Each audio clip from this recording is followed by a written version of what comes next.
Welcome friends, welcome to new episode and new concept। आज हम नया चैप्टर शुरू करेंगे और उस चैप्टर का नाम है रोटेशनल मोशन।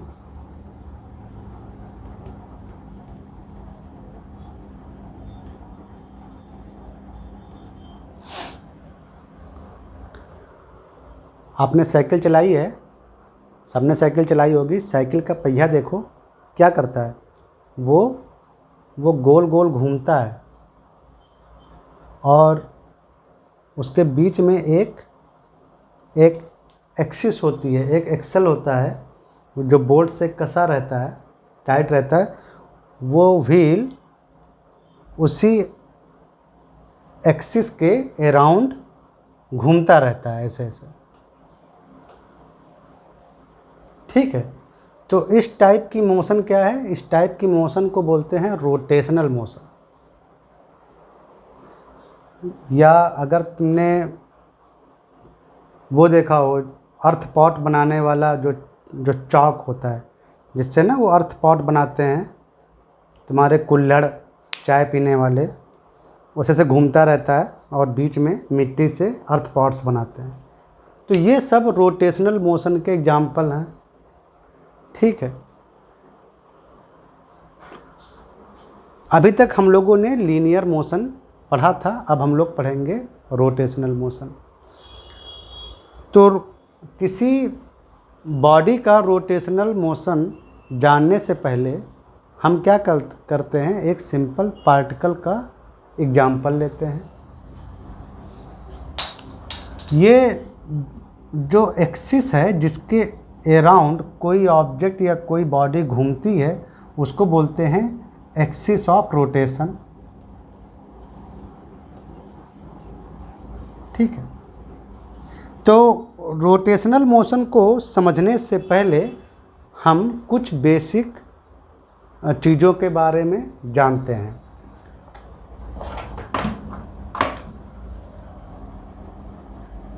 सबसे पहले एक सर्किल बनाते हैं।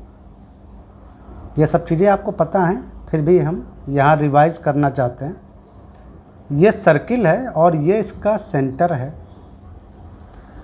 आप थोड़ी देर के लिए इस सर्किल का एक आर्क ले लीजिए, ए से बी तक। केवल ये पार्ट ले लीजिए, ए से बी तक, केवल ये पार्ट ए से बी तक। तो ये अगर आप बी को सेंटर से मिलाएं और ए को सेंटर से मिलाएं और बाकी चीज़ आप मिटा दें थोड़ी देर के लिए, तो ये जो ए बी जो आर्क है, और ये क्या थी, ओ ए और ओ बी, इसको रेडियस बोलते हैं। ओ ए और ओ बी जो है ये रेडियस है उस सर्किल की जिसका ये आर्क है। तो ये जो एंगल यहाँ पर जो दिख रहा है थीटा, ये थीटा कैसे लिखते हैं? ये एंगल इक्वल टू होता है आर्क ए बी की लेंथ। अगर ए से बी तक टोटल लेंथ अगर एस है तो एस बाई और रेडियस ऑफ सर्किल। इस चीज़ से हम एंगल डिफाइन करते हैं। Angle by any arc is arc divided by radius of that circle.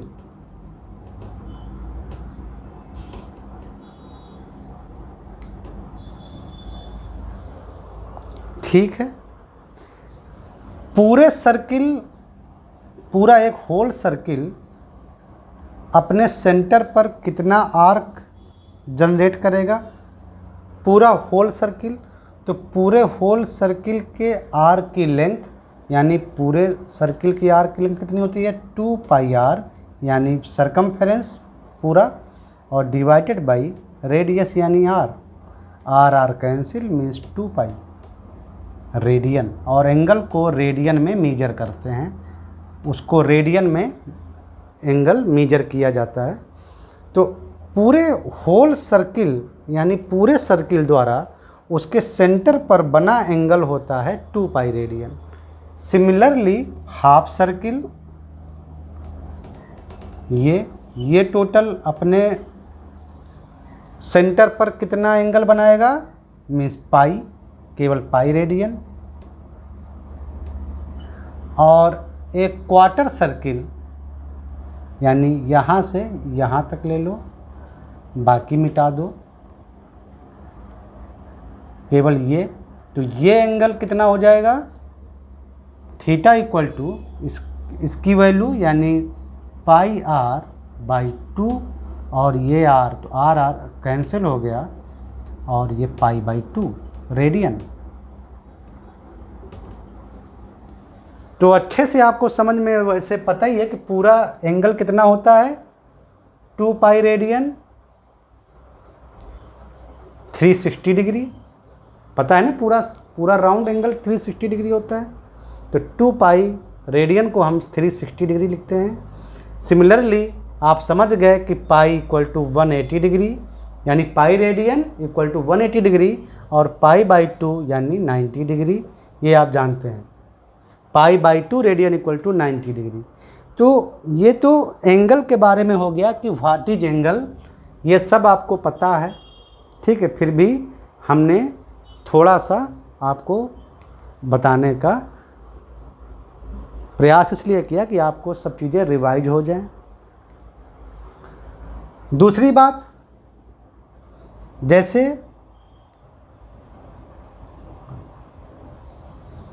ये वही सर्किल उठा लो, है ना, तो अगर ये कोई पार्टिकल है P, ठीक है, ये कोई पार्टिकल है P, ये चीज़ें आपको समझ में आ गई ना पीछे वाली, कि एंगल क्या होता है और एक सर्किल अपने सेंटर पर कितना एंगल बनाता है, ये सब चीज़ें आपको पता चल गई। एक क्वार्टर सर्किल, एक हाफ सर्किल अपने सेंटर पर कितना एंगल बनाता है, और उस एंगल का डिग्री में क्या रिलेशन होता है, ये सब आपको हमेशा के लिए याद हो रहना चाहिए। Angle extended by some arc on its circle centre, theta equal to arc divided by radius of that circle, ये चीज़ पता होनी चाहिए। यहाँ पे आते हैं, ये हमने एक सर्किल बनाया, ये हमारा कोई पॉइंट P है, ठीक है। इस पर, इससे हम इस सेंटर को एक लाइन मिला देते हैं,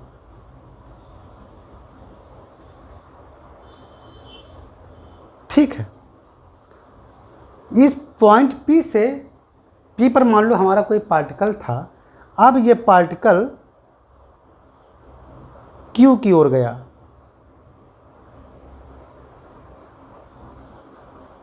तो एक जीरो लाइन, जो जीरो एंगल एक लाइन मान लेते हैं फॉर स्टैंडर्ड। ये जो P है, ये इस पर बना रहा था एंगल थीटा 1। ये P को जब आप सेंटर से मिलाओगे तो इस P की एंगुलर पोजीशन थीटा 1 हो गई। अब यही से P से हम बढ़ के पॉइंट Q पे जाते हैं। जैसे कोई पार्टिकल है, मान लो इस सर्कुलर मोशन कर रहा है, वो पॉइंट P से Q पर चला गया। अब वो Q जो पॉइंट है, जब वो Q पर पहुंच गया तो उसको आप जब सेंटर से मिलाएंगे तो उस पॉइंट का एंगुलर पोजीशन हो जाएगा थीटा 2। अगर आपने इसको जीरो स्टैंडर्ड एक लाइन मान ली है 0 डिग्री, तो Q पॉइंट पर जब पार्टिकल पहुंचेगा तो उसकी एंगुलर पोजीशन होगी थीटा 2। P पर जब था तो उसकी एंगुलर पोजीशन थी थीटा 1। तो नेट एंगुलर डिस्प्लेसमेंट,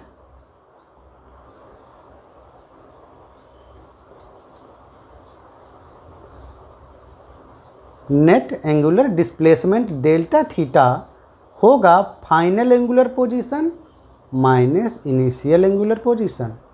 अगर थीटा 1 है तो थीटा 1 लिखो।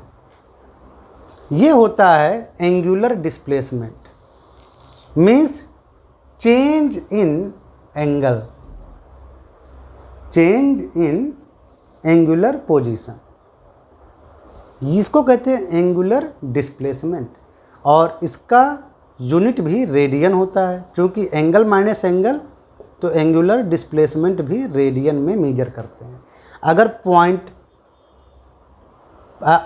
कोई पार्टिकल पॉइंट P से Q पर जाता है तो वो इतना एंगुलर डिस्प्लेसमेंट उसका होगा, ये डेल्टा थीटा।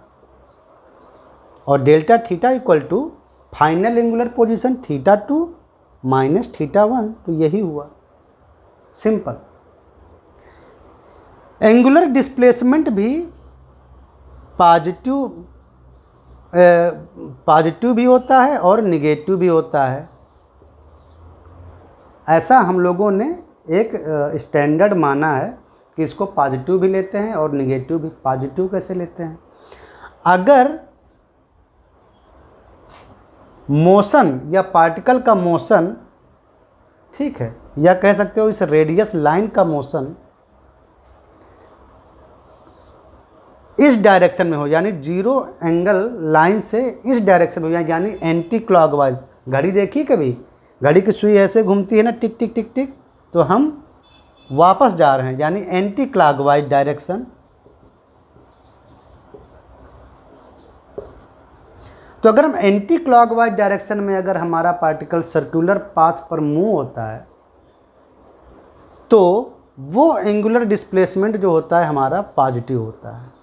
अगर यही पार्टिकल इस तरफ मूव कर रहा होता, यानी 0 डिग्री के अपोजिट में, तो मतलब अपोजिट मीन्स क्लॉकवाइज डायरेक्शन में, यानी इस ओर, तो वहाँ पर एंगुलर जो डिस्प्लेसमेंट होता है वो निगेटिव लेते हैं। Angular displacement is nothing but change in angular position.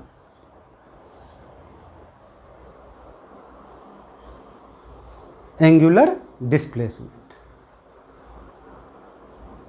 ठीक है। तो ये दोनों चीज़ें बहुत इम्पॉर्टेंट थी इस चैप्टर पर ग्रिप पाने के लिए, ठीक है। बहुत बेसिक चीज़ें हैं। अब हम, अगर आपको चीज़ें बिल्कुल समझ में आ गई हैं और आप इनको ऑलरेडी जानते हो तो वेरी गुड, वरना आप इनको समझ लीजिए, बहुत आसान चीज़ है। और ग्रिप होना बहुत ज़रूरी है बहुत बेसिक चीज़ों पर। अब हम चलते हैं आगे। एंगल और एंगुलर पोजीशन और एंगुलर डिस्प्लेसमेंट, ये आपको समझ में आ गया है। अब हम आगे चलते हैं।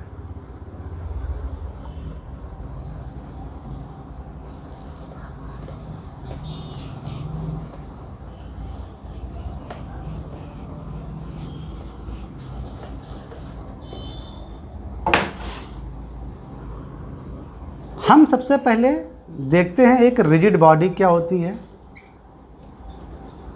रिजिड बॉडी मीन्स एक सॉलिड बॉडी। जैसे आपका मोबाइल फ़ोन उठाइए, उसको देखिए, वो सॉलिड है। और उसमें क्या होता है कि हर समय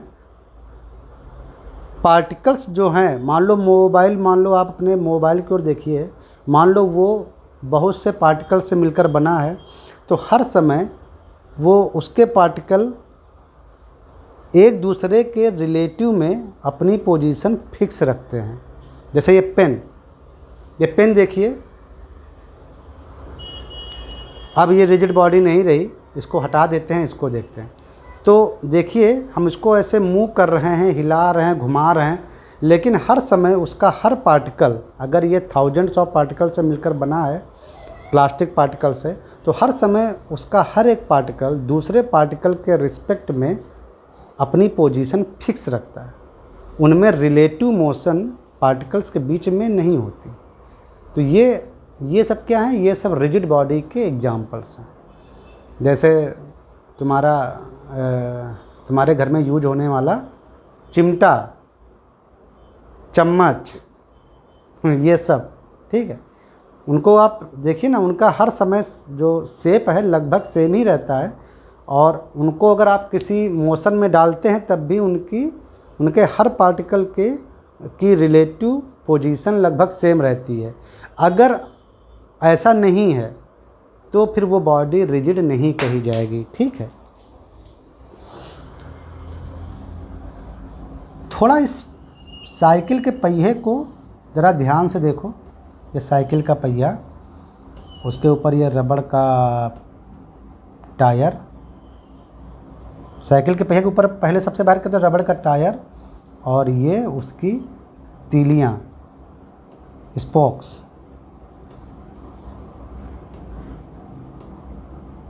कुछ ज़्यादा अजीब हो गया है, थोड़ा बीच में सेंटर होना चाहिए ऐसे।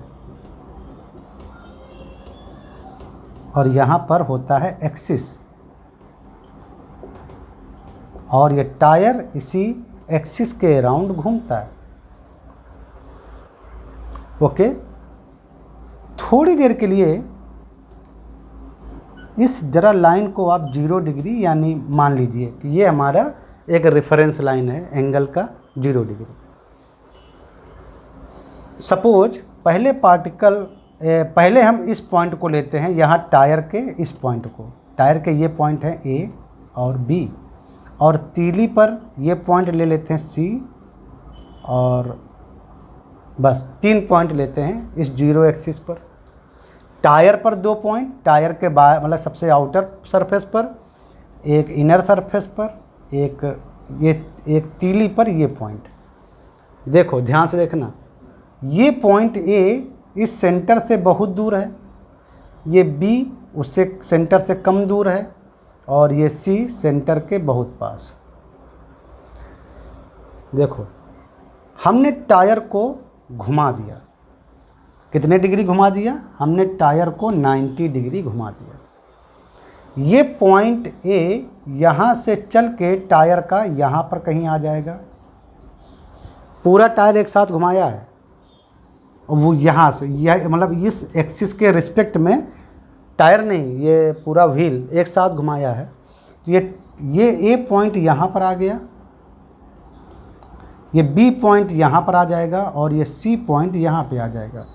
ये ऐसे चल के ऐसे आ गया पूरा यूं।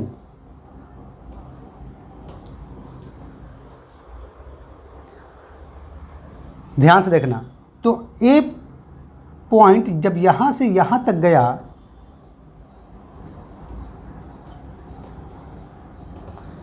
A पॉइंट जब यहाँ से यहाँ तक गया, भले ही उसने बहुत बड़ी दूरी तय की हो यहाँ से यहाँ तक, लेकिन उसने एंगल कितना अपना चेंज किया? एंगल तो कुल 90 ही चेंज किया। A पॉइंट, ये जो टायर का जो सबसे आउटर पॉइंट जो हमने पहले ले रखा था A, इसकी इनिशियल पोजीशन जो ये 0 थी, जब ये यहाँ से यहाँ तक पहुँच गया, उसने भले ही इतनी लंबी दूरी तय की हो, लेकिन उसकी जो एंगुलर पोजीशन है वो यहाँ पर हो गई, यानी 90 - 0 यानी 90 degree. Angular displacement is net change in angular position. Similarly आप भी देखिए, ये भी जब यहाँ से यहाँ तक पहुँच गया, तो उसने B पॉइंट ने देखो कम डिस्टेंस तय की है, इसने ज़्यादा डिस्टेंस तय की है, इसने कम। बट अगर इसका एंगल देखा जाए पोजीशन, तो ये भी 90 डिग्री घूमा। और अगर आप इस C पॉइंट को देखें तो ये ऐसे घूम कर गया। भले ही इसने सबसे कम दूरी तय की, लेकिन एंगल वाइज ये भी 90 डिग्री ही घूमा। यानी अगर एक रिजिड बॉडी है तो उसके हर पॉइंट सेम एंगल घूमेंगे। जितने अदर पॉइंट घूमेंगे, जैसे ये पूरा टायर है ना, इसका जो पॉइंट ए है, जितना पॉइंट ए ने एंगल रोटेट किया, उतना बी ने किया, उतना अगर ये बीच में कहीं बी डैश होता तो वो भी उतना ही एंगल घूमता 90 डिग्री, सी भी उतना ही एंगल घूमता 90 डिग्री, और यहाँ अगर कोई और पॉइंट होता तो ये भी 90 डिग्री ही एंगल घूमता। यानी जब एक रिजिड बॉडी होती है तो उसको घुमाओगे तो सारे जो पॉइंट्स हैं रिजिड बॉडी पर वो इक्वल एंगल रोटेट करेंगे, वो वो इक्वल एंगल रोटेट करेंगे। जैसे हमने मान लो इस पूरे व्हील को एक फुल राउंड दे दिया, फुल राउंड यानी ऐसे उठा के सबको एक साथ वापस यहाँ पे ले आए, ऐसे घुमाया, घुमाते घुमाते यहाँ पे वापस घुमाते घुमाते हमने इसको वापस इसी पॉइंट पे ले आए, इसी लाइन के लॉन्ग। तो ए पॉइंट भी पूरा 360 डिग्री एंगल यानी 2 पाई रेडियन घूमा। सिमिलरली बी पॉइंट भी पूरा 360 डिग्री यानी 2 पाई रेडियन एंगल घूमा। सिमिलरली सी पॉइंट भी पूरा 360 डिग्री यानी सेम एंगल घूमा। सिमिलरली और कोई पास का पॉइंट होगा तो वो भी, यानी सारे पॉइंट 360 डिग्री एंगल ही घूमे। तो रिजिड बॉडी में सारे जो पॉइंट्स होते हैं, रिजिड बॉडी के सारे पॉइंट्स वो रोटेशन करने पर सेम एंगल घूमते हैं।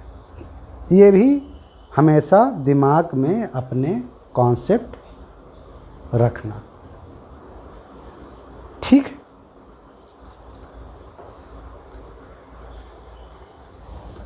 समझ में आया? रोटेशन में रिजिड बॉडी का हर पॉइंट सेम एंगल ही घूमता है। जितना एंगल अदर पॉइंट घूमेंगे उतना ही वो भी घूमेगा, कोई भी पॉइंट। एंगुलर डिस्प्लेसमेंट सेम होता है। रिजिड बॉडी में रोटेट कराने पर एंगुलर डिस्प्लेसमेंट सेम होता है। ये बात याद रखना। चलो चले आगे। समझ में आ गया ना? अब देखो,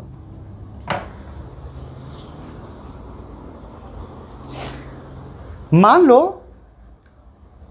कोई एक रिजिड बॉडी है, जैसे यही एक सर्किल, या सर्किल नहीं, यही है व्हील साइकिल का, और ये जो व्हील है मान लो t सेकेंड में, कैपिटल T सेकेंड में पूरा एक चक्कर लगा देता है, यानी पूरा 2 पाई रेडियन एंगल घूम जाता है। पूरा एक चक्कर घूमेगा तो हर पार्टिकल कितना एंगल रोटेट करेगा? उस व्हील का चाहे जो पार्टिकल हो, चाहे जो पॉइंट हो, कितना एंगल रोटेट करेगा?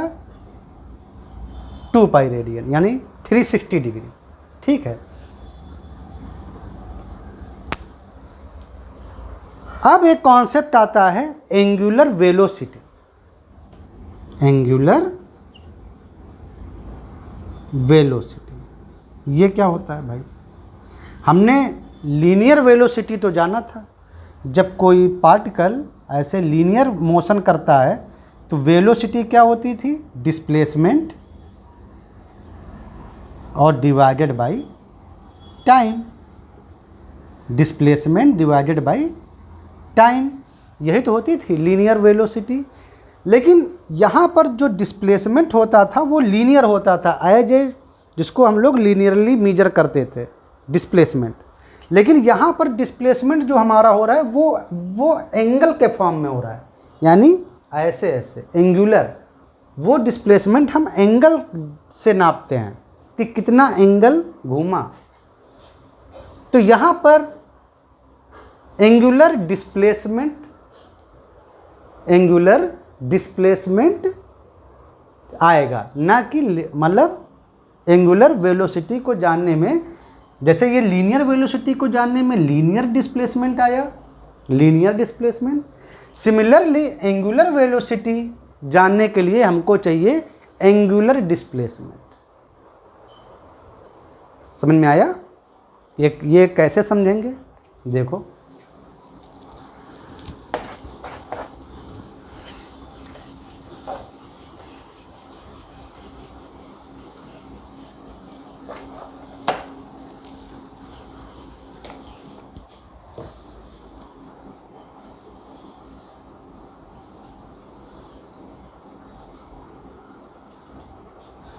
जैसे यहाँ पर हमारा कोई पार्टिकल है पी पॉइंट पर, अभी मान लो कोई पार्टिकल हमारा पी पॉइंट पर है,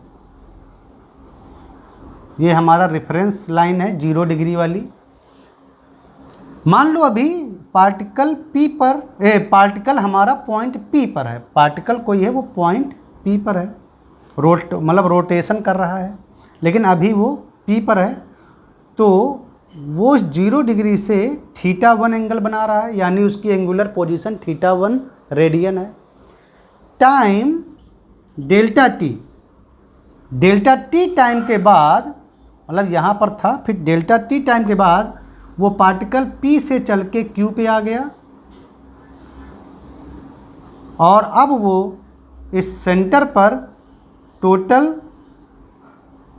एंगल अपने 0 डिग्री से, यानी एंगुलर पोजीशन उसका हो गया θ2, तो उसका angular displacement delta theta final angular position, initial angular position, और ये हो गया एंगुलर डिस्प्लेसमेंट, ये हमको आपको बता चुके हैं। तो एंगुलर वेलोसिटी इसको लिखते हैं ओमेगा से, तो angular velocity omega equal to delta theta upon, यानी एंगुलर डिस्प्लेसमेंट, जैसे लीनियर डिस्प्लेसमेंट होता है तो वैसे एंगुलर डिस्प्लेसमेंट, तो यानी delta theta upon delta T means final angular position minus initial angular position divided by delta T. ये होता है आपका एंगुलर वेलोसिटी, यानी in a given time how much angle is rotated, in a given time किसी दिए गए समय में वो कितना एंगल घूम जाता है, इसको बोलते हैं एंगुलर वेलोसिटी।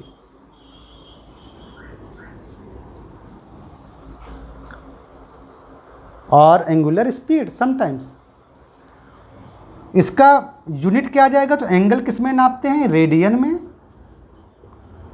और अगर टाइम सेकंड में नापो तो ये हो जाएगा रेडियन पर सेकंड और रेडियन पर टाइम, जो भी आप टाइम लेना चाहो।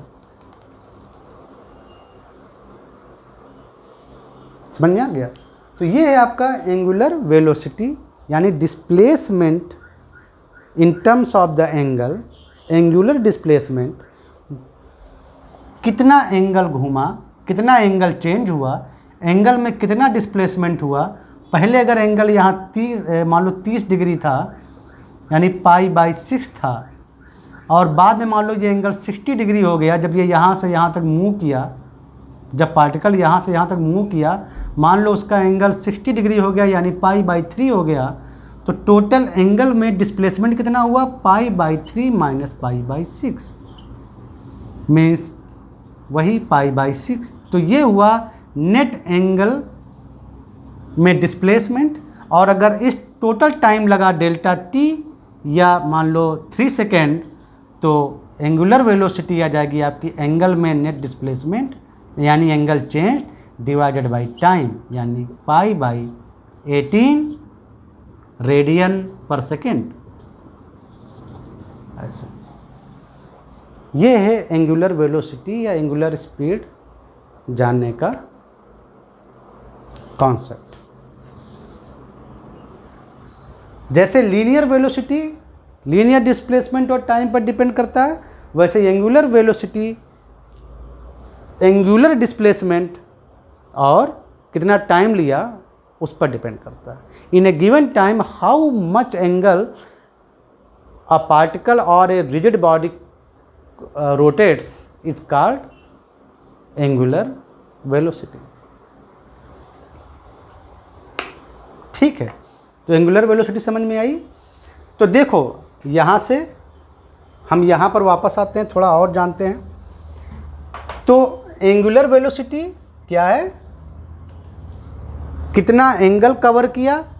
तो जब हम एक फुल रोटेशन देते हैं किसी बॉडी को या किसी पार्टिकल को, किसी रिजिड बॉडी को दो, जैसे हमने इस व्हील को दे दिया, या किसी पार्टिकल को एक सर्किल पर घुमाओ, तब भी एक फुल राउंड या फुल रोटेशन दोगे, तो एंगुलर वेलोसिटी इज व्हाट, कितना एंगल वो घूमा। तो एक पूरा रोटेशन घूमने के लिए एंगल चाहिए 2 पाई रेडियन, जानते हो ना 360 डिग्री एंगल।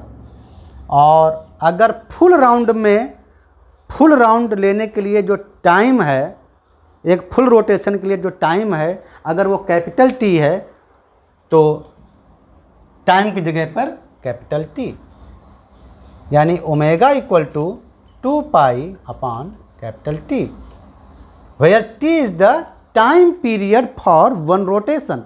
इसको टाइम पीरियड भी, सिंपली इसको टाइम पीरियड भी बोलते हैं। एक रोटेशन में लगा टाइम पीरियड। तो angular velocity equal to 2 pi by T, radian per time. अब अगर सेकेंड में दिया है तो रेडियन पर सेकेंड। तो अगर हमको पता हो कि कोई रिजिड बॉडी जो रोटेट कर रही है उसको पूरा फुल सर्किल घूमने में, या उसका टाइम पीरियड अगर पता है हमको, कैपिटल टी, सेकेंड में हो, मिनट में हो, किसी में भी हो, हमको पता है, तो हम निकाल लेते हैं कि वो बॉडी किस एंगुलर वेलोसिटी से घूम रही है, यानी वो पर टाइम कितना एंगल कवर कर रही है, कितना एंगल घूम जाती है। जैसे फॉर एग्जांपल मान लो पूरा फुल सर्किल लेने में 3 सेकेंड लगा, तो angular velocity equal to 2 pi by 3 radian per second, यानी वो 1 सेकेंड में 2 पाई बाई 3 रेडियन एंगल घूम रही है। 2 pi by 3 radian equal to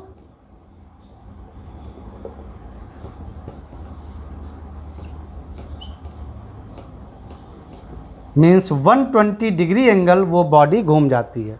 1 second में वो बॉडी 120 डिग्री एंगल घूम जाएगी, रोटेट करेगी। तो एंगुलर वेलोसिटी हमको क्लियर हो गई है कि एंगुलर वेलोसिटी क्या है। और अगर हमें किसी रिजिड बॉडी का ये चीज़ पता हो कि वो एक फुल राउंड लेने में कितना टाइम लेती है, यानी वो टाइम पीरियड पता हो एक फुल रोटेशन में, तो हम सीधा एंगुलर वेलोसिटी यहीं से, या एंगुलर स्पीड यहीं से निकाल लेंगे। ठीक है।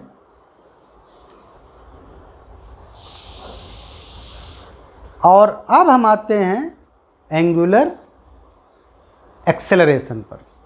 एंगुलर वेलोसिटी पता हो गया, अब एंगुलर एक्सेलरेशन पर देखो।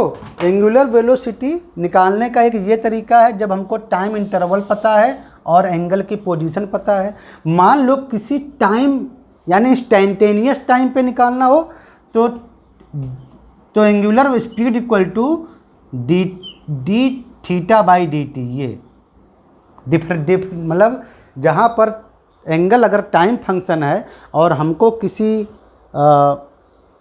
क्षण पे निकालना हो या किसी स्टैंड पे निकालना हो, किसी पर्टिकुलर टाइम पे निकालना हो, तो इसको ऐसे भी लिख सकते हो, angular velocity angular speed equal D theta by D T. Simple. इसको इंटीग्रेशन और डिफरेंशिएशन की मदद से आप सॉल्व कर सकते हैं। ये सब हम देखते हैं बाद में, ठीक है। तो आपको लीनियर वेलोसिटी और एंगुलर वेलोसिटी में कुछ समझ में कुछ सिमिलरिटी कुछ मिल रही है। यस, जो काम वहाँ पर लीनियर डिस्प्लेसमेंट करता था वो यहाँ पर एंगुलर डिस्प्लेसमेंट करता है, यानी चेंज इन एंगुलर पोजीशन। और जो काम वहाँ पर वी वेलोसिटी बोलते थे वो यहाँ पर एंगुलर वेलोसिटी है। ठीक, आगे चलते हैं। अच्छा, एक चीज़ और,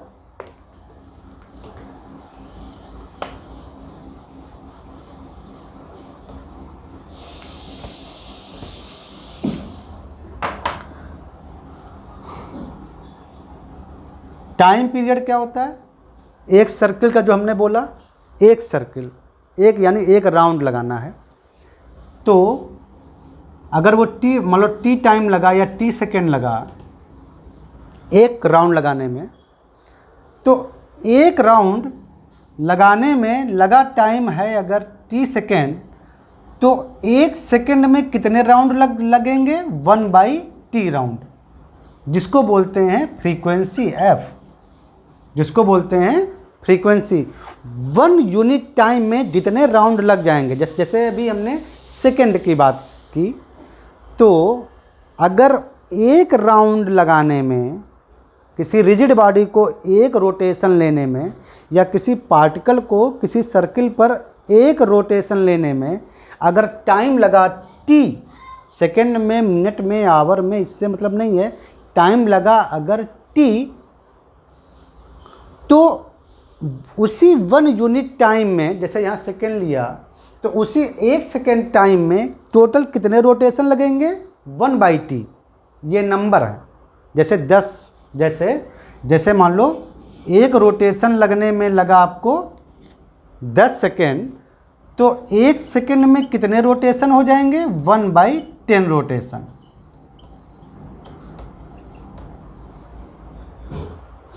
तो 1 सेकेंड में जितने राउंड लगते हैं उसको बोलते हैं फ्रीक्वेंसी f। तो यहाँ पर देखो ओमेगा इक्वल टू, यानी एंगुलर वेलोसिटी 2π/T थी, 1/T की जगह पर आप f लिख दो तो 2πf, omega equal to 2πf radian per second आएगा। फ्रीक्वेंसी एक नंबर है, जैसे 10 राउंड, तो इसका कोई यूनिट नहीं होता है, लेकिन हाँ एक यूनिट होता है पर सेकेंड, सॉरी मैं गलत बोल रहा हूँ। फ्रीक्वेंसी का यूनिट है 1/T मीन्स पर सेकेंड यूनिट आ जाएगा, यानी एक यूनिट टाइम में कितने राउंड लगाएगा उसको बोलते हैं फ्रीक्वेंसी।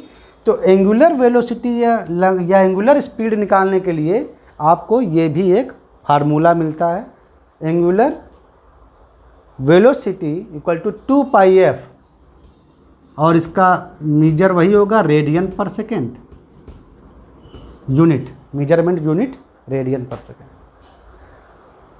अब हम जानते हैं एंगुलर एक्सेलरेशन। देखो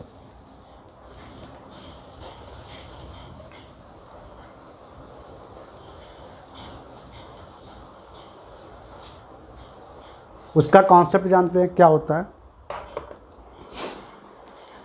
देखो जैसे ये कोई पार्टिकल था, मान लो अभी v1 वेलोसिटी से जा रहा है, ठीक है, किसी टाइम t1 पर, अभी हम लीनियर वेलोसिटी की बात कर रहे हैं, और t2 टाइम पर यानी किसी डिफरेंट टाइम पर उस पार्टिकल का हमें पता चला कि वेलोसिटी v2 हो गई है, यानी उसकी वेलोसिटी चेंज हो गई है। तो वेलोसिटी जब चेंज होती है टाइम के साथ, लीनियर वेलोसिटी, तो वहाँ पर क्या होता था? लीनियर एक्सेलरेशन होता था। यानी लीनियर एक्सेलरेशन को कैसे डिफाइन करते थे? Change in velocity divided by time means the rate of change of linear velocity with respect to time. यानी समय के साथ उसकी वेलोसिटी क्या बढ़ती जा रही है या घटती जा रही है, इसको बोलते थे लीनियर एक्सेलरेशन। अगर बढ़ रही है, घट रही है तो लीनियर डिक्सेलरेशन, और उसके लिए माइनस साइन इस्तेमाल करते थे, हम सबको आपको बता चुके हैं। तो अगर किसी पार्टिकल की लीनियर वेलोसिटी टाइम के साथ चेंज होती है, उसकी वेलोसिटी टाइम के साथ चेंज होती है, घटे या बढ़े, तो वहाँ पर हम इस तरह से लीनियर एक्सेलरेशन कॉन्सेप्ट ध्यान में रखते थे। अभी समझ लो कि कोई रिजिड बॉडी रोटेट कर रही है, ठीक है, t1 टाइम पर हमने देखा कि वो एंगुलर स्पीड w1 से रोटेट कर रही है। कोई रिजिड बॉडी है जो अपनी इस एक्सिस के रिस्पेक्ट, एक्सिस है ये मीन्स एक्सिस ऑफ रोटेशन, और ये ओमेगा 1 एंगुलर वेलोसिटी से ये रोटेट कर रही है। अचानक देखा गया कि टाइम t2 यानी थोड़ी देर बाद किसी टाइम t2 पर देखा गया कि उसकी एंगुलर वेलोसिटी w2 ओमेगा 2 हो गई है। पहले ओमेगा 1 थी, अब ओमेगा 2 हो गई है। हो सकता है पहले तेज घूम रही हो, बाद को धीमी हो गई उसकी एंगुलर वेलोसिटी, या पहले धीमे हो बाद में तेज हो गई उसकी एंगुलर वेलोसिटी, यानी वो कम टाइम में ज़्यादा एंगल घूम रही है। कम टाइम में ज़्यादा एंगल घूमेगी मीन्स उसकी एंगुलर वेलोसिटी बढ़ गई है। ठीक है, तो अगर रोटेशन में आप देख रहे हैं कि किसी टाइम t1 पर उसकी एंगुलर वेलोसिटी बॉडी की, रिजिड बॉडी की ω1 है और वो टाइम t2 पर किसी डिफरेंट टाइम पर वो इस तरह घूम रही है कि उसकी एंगुलर वेलोसिटी ω2 हो गई है। तो यहाँ पर एक चीज़ इस्तेमाल करते हैं अल्फ़ा, मीन्स एंगुलर एक्सेलरेशन। ये था लीनियर एक्सेलरेशन, वो है एंगुलर एक्सेलरेशन। और alpha equal to change in angular velocity divided by time. ये सब वेक्टर क्वांटिटीज हैं। इन सब क्यों हैं हम बताएंगे, अभी आपको समझाने के लिए वेक्टर्स का ज़्यादा इस्तेमाल नहीं कर रहे हैं। तो यानी कि ω2 माइनस ω1 डिवाइडेड बाई टाइम, यानी change in angular speed in given time. अगर इंस्टेंटेनियस है यानी किसी पर्टिकुलर टाइम पे है निकालना है तो D omega by D T, where omega means angular velocity जो है वो टाइम का फंक्शन हो सकता है, तो हम किसी पर्टिकुलर टाइम पर निकाल सकते हैं इस तरीके से। जैसे एक्सेलरेशन को हम dv/dt लिखते थे ना, लीनियर एक्सेलरेशन को, उसी प्रकार ये एंगुलर एक्सेलरेशन को अल्फा इक्वल टू dω/dt। समझ में आ गया? तो बिल्कुल उसी तरह है कॉन्सेप्ट इसका। तो आई थिंक आपको ये चारों चीज़ें समझ में आ गई हैं। जितनी चीज़ें हमने बताई वो आपको समझ में आ गई हैं। Angle, angular position, angular displacement, angular velocity या एंगुलर स्पीड और angular acceleration. Angular acceleration is the rate of change in angular velocity with respect to time. Time के साथ उसकी एंगुलर वेलोसिटी में क्या चेंज आ रहा है। ठीक है, समानता है, बहुत ज़्यादा सिमिलरिटी है लीनियर मोशन और एंगुलर मोशन में। फार्मूले भी लगभग सब सेम ही हैं, बस थोड़ा केवल ध्यान देने की बात है कि लीनियर मोशन में हम स्ट्रेट लाइन मोशन देखते हैं और यहाँ हम एंगुलर मोशन यानी रोटेशन मोशन देखते हैं इन रोटेशन मोशन। रोटेशन मोशन में जो काम डिस्प्लेसमेंट करता है, जो काम पहले लीनियर मोशन में डिस्प्लेसमेंट करता है, रोटेशनल मोशन में वही काम एंगल करता है कि एंगल कितना घूमा। उधर डिस्टेंस या डिस्प्लेसमेंट कितना कवर किया लीनियर वाला, तो इधर एंगल कितना कवर किया यानी एंगल का डिस्प्लेसमेंट कितना हुआ। ठीक है, तो ये सब चीज़ें आप ध्यान में रखिए। मिलते हैं नेक्स्ट एपिसोड में, और नेक्स्ट एपिसोड में हम आगे देखेंगे कि इनका यूज फार्मूलों में कैसे होता है।